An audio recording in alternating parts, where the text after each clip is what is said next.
Assalamualaikum. Welcome to the class of business law.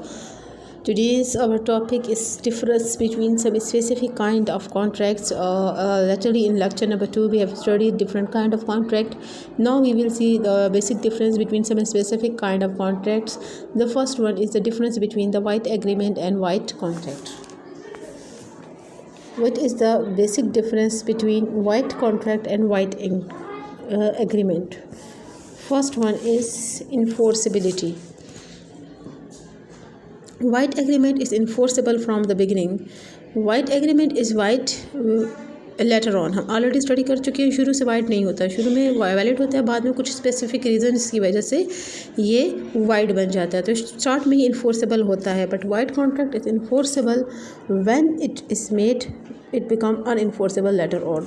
White contract जो है enforceable होता है जब बनता है बाद में जो है वाइट एग्रीमेंट स्टार्ट्स एंड अनइन्फोर्सेबल. हमने वाइट कॉन्ट्रैक्ट की डेफिनेशन में पढ़ा था कि वो शुरू में वाइट कॉन्ट्रैक्ट जो है वो वैलिड होता है, बाद में वाइट बन जाता है, जबकि वाइट एग्रीमेंट शुरू से ही वाइट होता है. White agreement can be enforced. White agreement जो है हम उसे इन्फोर्स कर सकते हैं. वाइट है लेकिन हम इन्फोर्स कर सकते हैं क्योंकि वो रूल के तहत में नहीं आता. एग्रीमेंट सोशल भी हो सकते हैं और एग्रीमेंट लीगल भी हो सकते हैं, जबकि void contract can be enforce before it become unenforceable. अगर ये कानूनी तौर पर अनइन्फोर्सेबल नहीं होते तो हम इसको इन्फोर्स कर सकते हैं. एक दफ़ा ये कानूनी तौर पर अनइन्फोर्सेबल बाय लॉ हो जाए तो हम इसे इन्फोर्स नहीं कर सकते. Third, restoration of benefits. In a white agreement, the parties are not entitled for restoration of benefits. White agreement जो है उसमें parties किसी भी किस्म की restoration of benefits नहीं ले सकती which they have exchanged during the contract. मतलब कॉन्ट्रैक्ट में जो उन्होंने बेनिफिट्स की रेस्टोरेशंस ली हुई हैं वो इस एग्रीमेंट में नहीं ले सकती.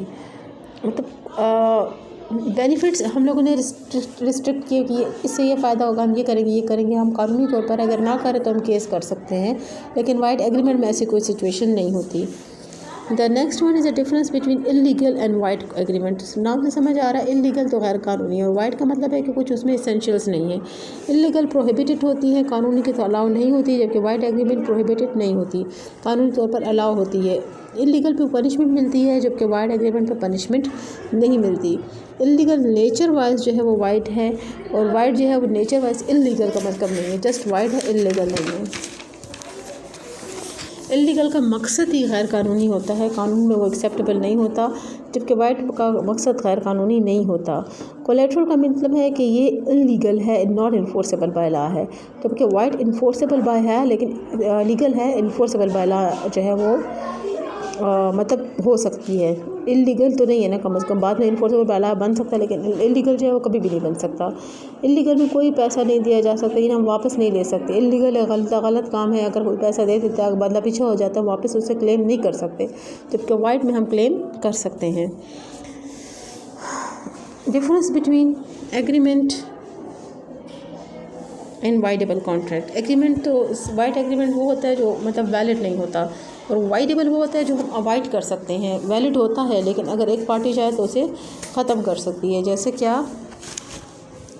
वाइट कॉन्ट्रैक्ट जो है वो इन्फोर्सेबल बाय लॉ नहीं है, जबकि voidable contract enforceable by law है जब तक कि रिजेक्ट नहीं किया जाता. डिफेक्ट्स जो है वो वाइट कॉन्ट्रैक्ट में शुरू से होते हैं, जबकि वाइडेबल कॉन्ट्रैक्ट में शुरू से नहीं होते. ठीक ठाक होता है लेकिन बाद में कुछ डिफेक्ट्स आ जाते हैं.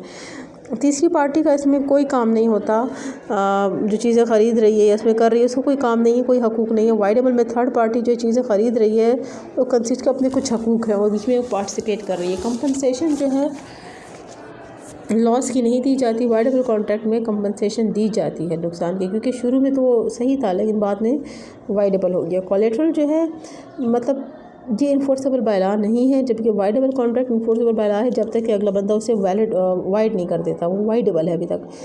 इसमें टाइम ऑफ पीरियड का कोई स्पेसिफिक टाइम होता है जिसमें एक्सपायर हो जाता है, और ये किसी इसमें टाइम ऑफ पीरियड का कोई स्पेसिफिक तब जब तक ये वो कॉन्ट्रैक्ट की लास्ट डेट नहीं आ रही तब तक ये आप लोग डिसाइड कर सकते हैं. फ्री कॉन्सेंट इसमें इम्पॉर्टेंट है. वाइडेबल में जो है फ्री कॉन्सेंट मतलब इस फ्री कॉन्सेंट इम्पॉर्टेंट है, लेकिन इसके बाहर भी काम चल जाएगा क्योंकि ये ऑलरेडी वाइड है. और जबकि वाइडेबल जो है उसमें अगर एक दफ़ा फ्री कॉन्सेंट नहीं होगी तो फिर वो कॉन्ट्रैक्ट भी नहीं होगा, उसे कॉन्ट्रैक्ट ही नहीं कहा जाएगा. Thank you.